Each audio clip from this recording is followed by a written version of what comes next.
doit-il continuer? On attend vos réactions. Dañuy ñëw tamit ci beneen actualité muy concerner voilà cette coupe du monde des clubs, donc la grave blessure de Jamal Musiala bi nga xamante ne nag jamono ji jot na provoquer une crise, donc mu nekk tamit une nouvelle bi nga xamante ne voilà ça a surpris du monde. Donc Jamal Musiala jamono ji nag mi ngi souffrir d'une grave blessure au péroné gauche survenue lors d'un choc violent avec le gardien du PSG ki nga xamante ne moom mooy Gianluigi Donnarumma en quart de finale de la coupe du monde des clubs. Donc sa jambe gauche a été mise en porte-à-faux, provoquant une fracture du péroné ainsi qu'une luxation de la cheville et des lésions ligamentaires associées. Blessure bi nag daf koy éloigner des terrains pour une longue durée, estimée au moins 4 à 5 mois. Lii nag day représenter un coup dur pour le Bayern de Munich et la sélection allemande, car Jamal Musiala est un joueur clé de leurs animations offensives. Incendie bi nag jot na provoquer une crise au Bayern de Munich, notamment en raison de la gravité de la blessure et de son impact sur la saison du club. Le gardien Manuel Neuer a vivement critiqué l'attitude de Donnarumma, estimant que ce type de sortie est trop risqué et peut causer des blessures graves. Donc Jamal Musiala nag dinañ ko opérer à son retour en Allemagne, waaye tamit war na suivre une longue rééducation. Situation bi est d'autant plus pénible qu'il revenait juste d'une blessure musculaire précédente. En résumé, la blessure de Jamal Musiala dafa nekk tamit une fracture grave du péroné avec luxation de la cheville, entraînant une indisponibilité de plusieurs mois, provoquant tamit li nga xamante ne moom mooy une crise au Bayern de Munich en raison de son importance pour l'équipe.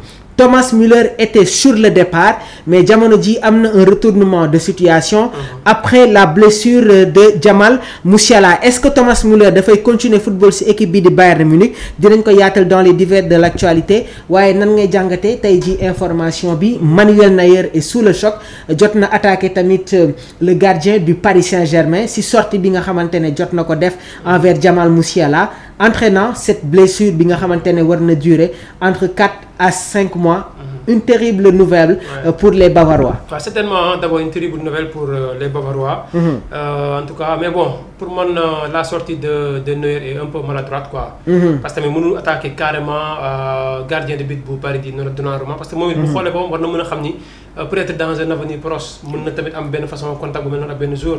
Souvent, contact avec des blessures, c'était pas intentionnel. Très bien. Donnarumma, parce qu'il y avait une protection de Nuno Mendes. Donc, nous protégeait, Jamal Musiala dem dugali tankam. Donc le gardien bali mi waye génn mënu woon lu dem plonger jàpp ko ba mu koy plonger ba muy wàcc si la partie yaram bi nii doog a tëdd tegu si tànk Musiala moo waral fracture bi mel noonu.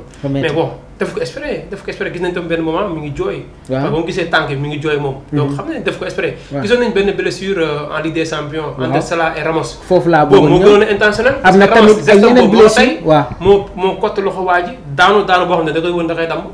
Mais bii mënoon ne waa ji moo ko tey donc pour man yenn sortie aussi war nañ ko gën a mën a mesurer. Oliver Kahn on se rappelle Oliver Kahn. C'est ça aussi pour bañ a yokku coow li quoi jàpp ne aussi mën na créer tam yeneen rivalité. parce que Donnarumma suba mën na dem Allemagne aussi. dafa góolu ji. beneen bi mooy mën na ànd ak sélection italienne dem Allemagne dafa jouer ji. yooyu yëpp day amee ji.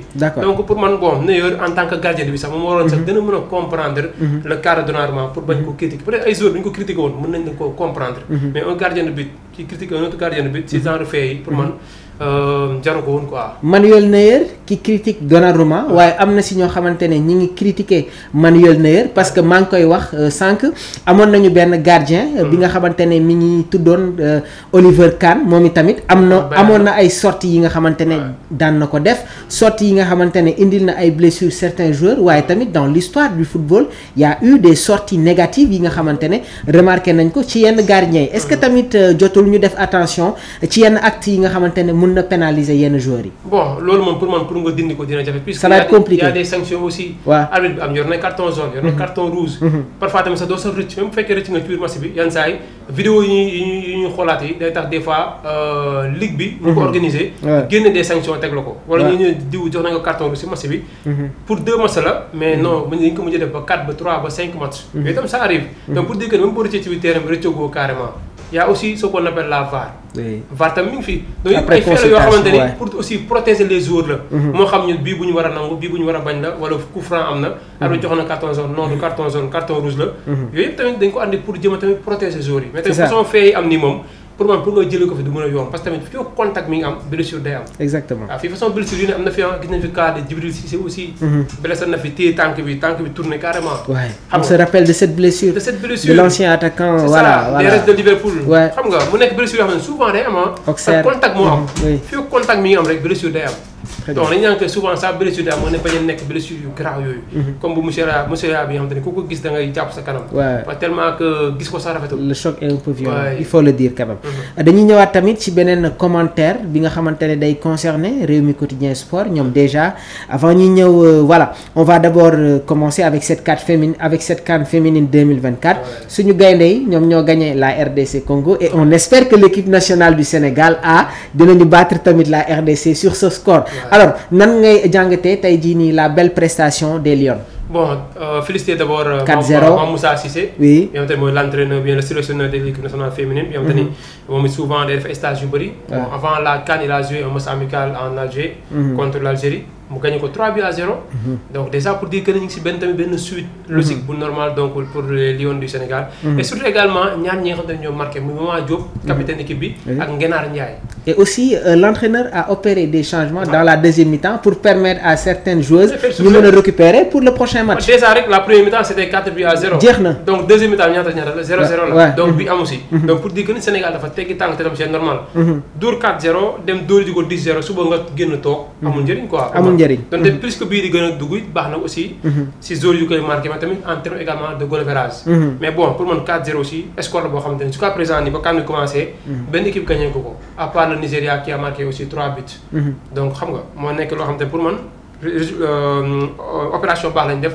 mais tamit Moussa Cissé aussi tam qui prépare sa deuxième sortie contre la Zambie. donc il a accroché le pays hôte le Maroc. score final 2 buts partout moo nekkoon match d'ouverture bi. donc déjà match bi mercredi prochain nañ koy jouer puisque demain y a pas de match. repos la tey la ñuy continuer les 2 derniers matchs avec la poule C. donc Sénégal fii ak mercredi mu ñëwaat. à partir de 18h je pense contre Zambie. bu si paree dernière journée samedi contre le pays hôte le Maroc. donc il faut avoir en tout cas la qualification avant de défier le Maroc. parce que le Maroc pour l'instant mi ngi si situation bu compliquée.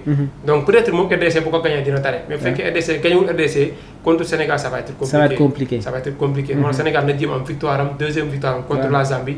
donc préparer sereinement et tranquillement le dernier match contre le Maroc comme ça mën na projeté wu parce que ren jii mooy c'est objectif bokk na si dem final. et on a une belle équipe. on a une très belle équipe avec de très bonnes joueuses. de très bonnes joueuses. waaw parce que Maman Ndiaye déjà mi ngi avec l'Olympique de Marseille de même que Eva Neymar. le numéro 10. waaw xam nga qui joue avec l'OM. Il y a aussi Ngenaar Ndiaye. auteur de l'autre doublé également.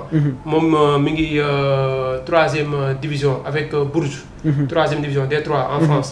donc am nañu expérience bi léegi Ngenaar Ndiaye jot na visé les barrages de la Champions League lorsqu'elle était avec Dakar